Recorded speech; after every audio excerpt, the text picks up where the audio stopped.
મારા વાલા દર્શક મિત્રો, તમને સમાચાર મળ્યા જશે કે હમણાં થોડા દિવસ પહેલાં મારી તબિયત એકદમ બગડી ગઈ હતી. તો કે હવે મને સારું છે, નથિંગ ટુ વરી. પણ તમને સાચું કહી દઉં, મારી તબિયત બગડી નથી, બગાડવામાં આવી હતી. થયું એવું કે 5 દિવસ પહેલાં હું અહીંયા હાથ સોફામાં બેઠો હતો, છાપું વાંચતો હતો. એટલામાં એક મગતરી ઉડતું ઉડતું આવીને મારા નાકમાં ઘૂસી ગયો અને મેં જોરથી છીંક ખાધી. આ મારા દાદાજી જોઈ ગયા એટલે આવીને મને કહે, ગિરીશ તને ટાઈફોઈડની અસર છે, નારાયણ દાદાની ફાંકી લઈ લે. અને હું બોલું એ પહેલાં તો એમણે મારા મોઢામાં કડવી ઝેર જેવી ફાંકી ઘુસાડી દીધી. સાહેબ, એનું મને રિએક્શન આવ્યું ને મેં તરત વોમિટ કરી. આ મારા બાપુજી જોઈ ગયા, એમણે તરત ડૉક્ટરને ફોન કરીને બોલાવી લીધા. હવે ડૉક્ટરે તો મને તપાસ્યા વગર જ કહી દીધું, નથિંગ, વાયરલ છે, વાયરલ છે. હવે દાદાજી સમજ્યા કે હું વાયસર ગળી ગયો છું.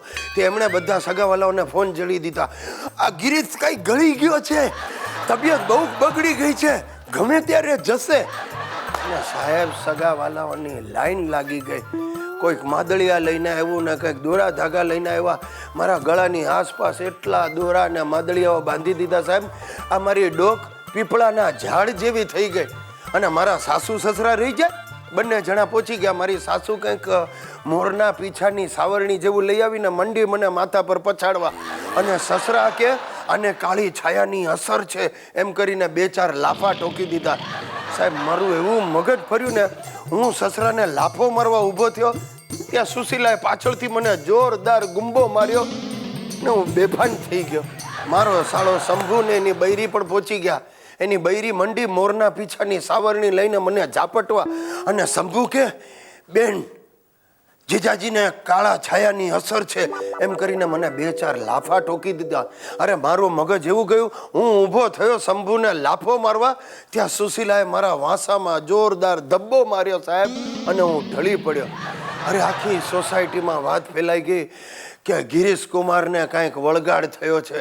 ગામ આખામાં અફવા ફેલાઈ ગઈ કે મને કોઈ ગંભીર બીમારી લાગુ પડી છે.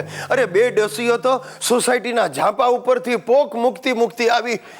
બધાને થયું કે ગિરિયો ગયો. આ નીચેવાળા કિરીટભાઈએ તો ફોન કરીને સબ વાહિની પણ બોલાવી લીધી.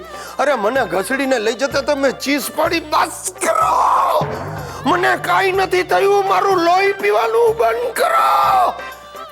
જેટલા સમજુ હતા એ ચૂપચાપ દાદરા ઉતરી ગયા. પણ 2-4 ડોસીઓ સુશીલાને બાજુમાં લઈ જઈને કે, કગી, આ માણસને ભૂત વળગે ને ત્યારે આમ જ વર્તે, પણ તું ચિંતા નહીં કરતી, અમે એમના ખાટલા નીચે લીંબુ મરચા બાંધી દીધા છે, સૌ સારવાના થઈ જશે. હા કગી. અરે મિત્રો, 4 દિવસમાં તો હું અધમુઓ થઈ ગયો હતો. કારણ વગર 2-4 હજારના ખાડામાં ઉતરી ગયો. બાપુજી ને દાદાજી તો રાત્રે મારા ખાટલા પાસે બેસીને ચર્ચા કરતા હતા, હવે કયા ભૂવાને બોલાવશું. અરે મેં ઊભા થઈને હાથ જોડીને કહ્યું, દાદાજી, બાપુજી, મને કાંઈ નથી થયું. આ મગતરું નાકમાં ઘૂસી ગયું એટલે મને છીંક આવી, તમે મને ફાંકી ખવડાવી એટલે મને વોમિટ થઈ, અને એમાં તમે આ કાગનો વાઘ કરી દીધો. મારો પીછો છોડો. મારા સારા નસીબે હું બચી ગયો સાહેબો, ને તો અત્યારે તમારી સાથે વાત કરવા માટે હું હયાત ન હોત. આ ગુજ્જુભાઈ ગિરીશ કુમારનો અત્યંત સફળ અને લોકપ્રિય કાર્યક્રમ બંધ થઈ ગયો.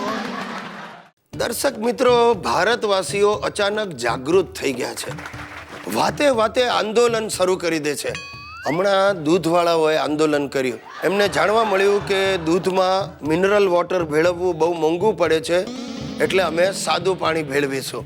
હવે બોલો, આ વાતે આંદોલન.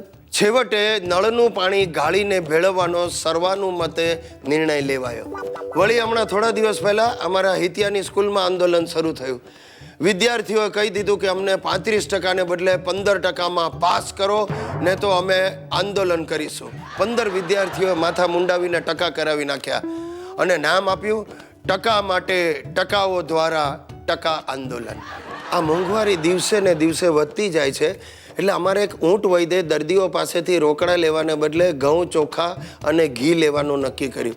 તો એની સામે દર્દીઓએ આંદોલન કર્યું કે અમારો જીવ બચશે તો જ અમે આલીશું, ને તો કાંઈ નહીં.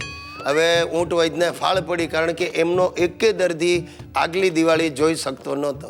મિત્રો, આ રીતે આંદોલન એક હવે ફેશન થઈ ગઈ છે. આ મારી બૈરી સુશીલાએ પણ આંદોલન કર્યું, ઘર ખર્ચો વધારી આપો. એટલું જ નહીં, પાછી શરત મૂકી કે ઘર ખર્ચના 2% પાણીપુરી ખાવા માટે તમારે મને આપવા પડશે, ને તો રસોડું બંધ. સાહેબ, મારા બાપુજી ને દાદાજીને તો મહિલા મંડળ સાથે સારી છે, એમનું નભી ગયું, મારો થઈ ગયો. છેવટે જમવાનું પાછું રિઝ્યુમ થાય એટલે મેં સુશીલા સાથે 1%માં સેટલમેન્ટ કર્યું. અમારી સોસાયટીના ચેરમેન દિલીપભાઈ દેવાળિયાએ એક નવા પ્રકારનું આંદોલન શરૂ કર્યું. એમણે જાહેર કરી દીધું કે જ્યાં સુધી સોસાયટીના સભ્યો એડવાન્સમાં મેન્ટેનન્સ ચાર્જ નહીં ભરે, હું દરેક સભ્યના ઘરે જઈને જમીશ, એ પણ પાક્કું ભોજન મીઠાઈ સાથે. આ દિલીપભાઈની છાપ સોસાયટીમાં ખાવદરા તરીકેની, એટલે સભ્ય મહિલાઓ ગભરાઈ. 35 રોટલી તો આમ ઝાપટી જાય, અને છેલ્લે કાંઈક 50 ગુલાબજાંબુ ખાવાનો રેકોર્ડ તોડેલો. અને દંતકથા તો એવી પણ છે કે આ દિલીપભાઈના ખાવધરા સ્વભાવને લીધે જ એમના ફાધરે દેવાળું કાઢ્યું અને એમની અટક દેવાળિયા પડી. બીકના માર્યા સોસાયટીના સભ્યોએ 2 દિવસમાં જ એડવાન્સમાં મેન્ટેનન્સ ભરી દીધું અને આ ખાવધરા આંદોલન સમેટાયું. દર્શક મિત્રો, ખોટું છે. આ રીતે ગમે તે વાત પર આંદોલન કરવું એ ખોટું છે. અરે, ઘરના બૈરાઓ હઠાગ્રહને સત્યાગ્રહ તરીકે ખપાવીને આંદોલન કરે, એ કેમ ચલાવી લેવાય? અને એટલે જ હવે હું આની સામે આંદોલન શરૂ કરવાનો છું.